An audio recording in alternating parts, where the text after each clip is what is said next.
How are we, team? I'm Andrew. I'm one of the bike mechanics here at Torpedo 7 in Hamilton.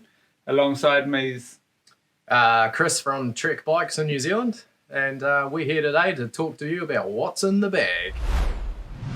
Here we are. How not to wear a helmet. Basically, anything that's looking a bit like this. Basically, the peak of the helmet.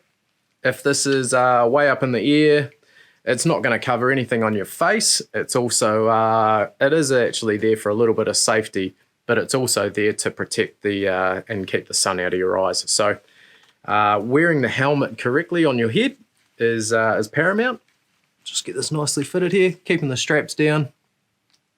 Nice good snug fit underneath your chin as well.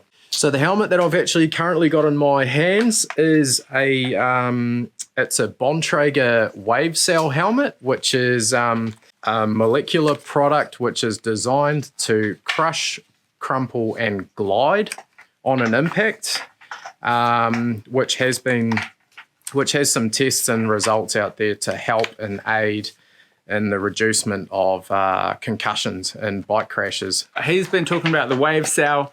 I've got the MIPS, which is another system which has that same idea that it's there to help prevent concussions and have that lateral impact. So as you can kind of see, the outside of the helmet is going to stay still, where the inside of this helmet actually moves. So with that, what it does, if you do fall over to the side, it's just going to absorb a bit of that impact. So with that, it's just going to take that pressure rather than going through your brain or through your head. The helmet's just going to absorb a little bit of that. As Chris was also saying earlier, you want to make sure it's fitting right. A lot of helmets nowadays have their own system of dials, so you just want to make sure it's nice and firm and fitting comfortable at the end of the day. Yeah, like it will come down to how big of an impact that is, but the general rule of thumb is, yeah, if you're having some sort of impact and your helmet's done its job, which is what it's designed for, yeah, you wanna be looking at replacing that helmet. If you are unsure, bring it in and talk to one of the mechanics in store or one of the bike specialists, and we can help give you an honest opinion. Shorts. So here I've got a pair of shorts that I actually wear. These ones, it's a Santini chamois. That word might come across to you as being quite weird or foreign. It's also used for drying down a car, but that's the cycling term of a chamois, is the padding. So they come in all sorts of different forms and shapes and sizes. These ones are actually got shoulder straps, which help keep the padding and stuff in place. It's really, really comfortable. One key thing, don't wear underwear. It's just another thing to get in the way. These work really, really actively and really, really good without any other underwear. So the closest the contact, the better it is for you. Come into any sort of store, you don't have to wear the bib shorts, is what these are called. There is just a normal pair of pull-up shorts as well, which you can find at most stores. Yeah, absolutely. There's actually something called chafe ease or chamois cream. So for some of those longer rides, you can actually apply a type of cream to your undercarriage, which will aid in the support and reduce the risk of chafing as well. So following on from that, obviously Chris had just this standard lycra on the inside with the chamois. I've got something in front of me, which is the Fox Ranger short, which it's a baggy, looks a little bit more like a casual short. But on the inside, again, it also has its own chamois just to make life that little bit more comfortable. It's a little bit different to wearing a pair of just standard jean shorts or shorts on the outside. They're designed to be taken off-road. They're designed to be a bit more rough and rugged. Like I can sit here and pull it. So if you catch a tree, it's not going to rip. They're meant to last. They're designed to be thrashed at the end of the day. Yeah, we get funky colours. Like I know Chris himself, he has a nice bright orange pair that he rocks and rolls around in. The chamois, yes, it does come as a male version and also a female version. So we are built slightly different. So you got to get on and find the right pair for yourself. Yeah, now this is a really, really big topic of concern for a lot of people. Some people like to think that a massive cushy saddle is the best for them. Usually it's based on your hip width and some of your sit bones. So if you have a wide sit bone, area. Generally, most people only have a really, really small one. It's only a tolerance of between 30 or 40 mils, believe it or not.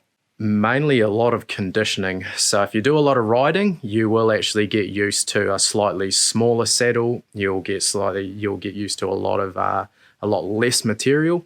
And then something that we touched on as well earlier on was the chamois interface. So between your body to the chamois to the saddle, if you can try and minimize some of the materialistic things in there, you will actually have a lot better opportunity for not getting soreness. Might be a lot of trial and error. Come in, see the guys, try a saddle. Most places will have like a test saddle, or with Bontrager, we do a 30-day no questions asked guarantee. More clothing, a necessity, I think personally, is gloves. One, it adds you a little bit more protection for you. So if you do come off the bike, it's gonna just save your hands from getting roughed up a little bit. The other thing gloves are real good for, some of them have gel pads which sit in and around here, which just takes the pressure off your radius and ulnar nerve. So it just stops your fingers going tingly throughout the ride.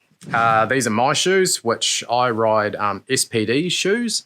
So these are a proper clip-in type of shoes. So there's a little metal clip just underneath the bottom of the shoe, and they fit into this particular type of pedal. So they're found on spin bikes, they're found on just normal commuter bikes, but it does provide you a really locked-in sensation, so you can get a really good pedaling style.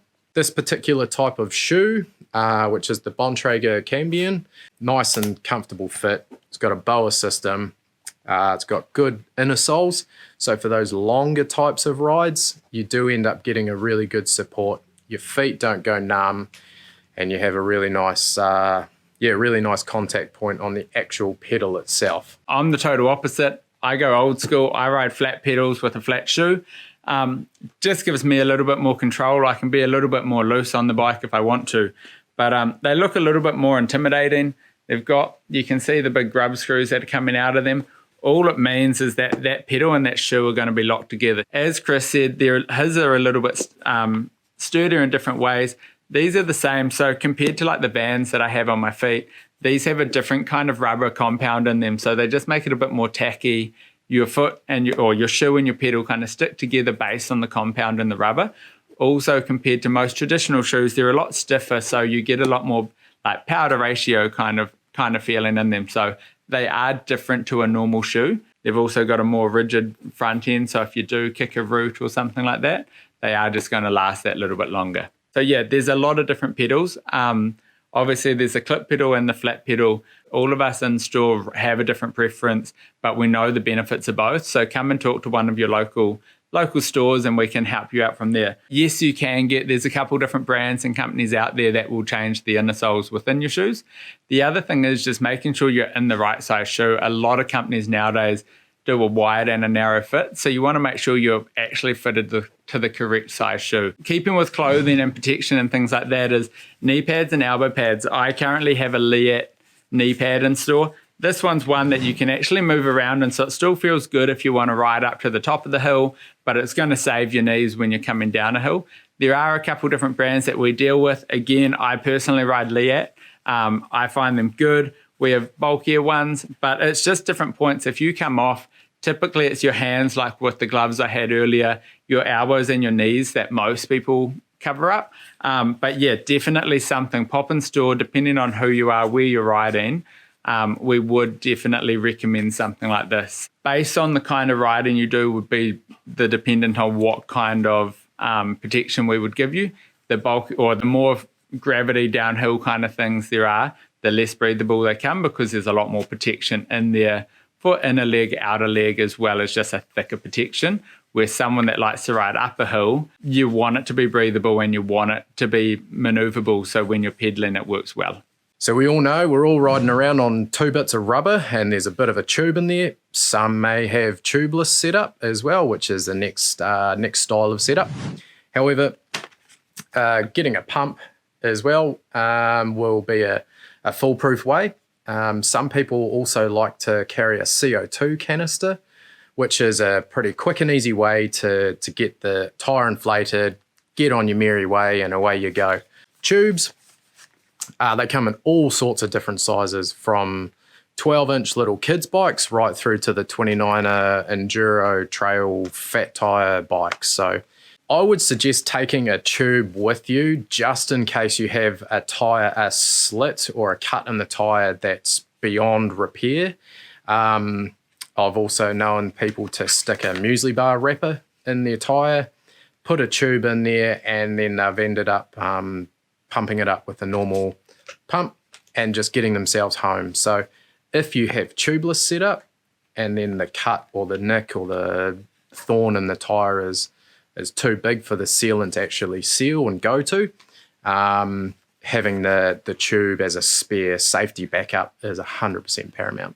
I typically carry around a Lesign Smart Patches with me. So it's a punch repair kit, it's glueless, but the packaging as well as the instruction manual on the inside of it actually doubles over that you can put inside to prevent that tube coming through the tyre.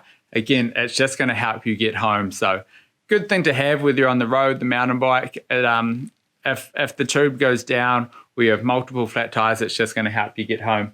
Just to make your life easier, having a couple tyre levers, if you do have to replace a tube or a puncture, they just help get that tyre off that little bit easier. You never know what's going to happen. You might not need them, but someone else in the trails might need it. So holding on to something like a multi-tool, it has everything from your Allen keys through to your Torx keys, has a chain brake. This particular model actually has a tyre lever built into it. So it's kind of all in one, gets you home. Another nice thing to have is if you break a chain or bend a chain or link like that, both SRAM and Shimano have these things, which is a quick link, which just helps repair a chain to get you back on the bike.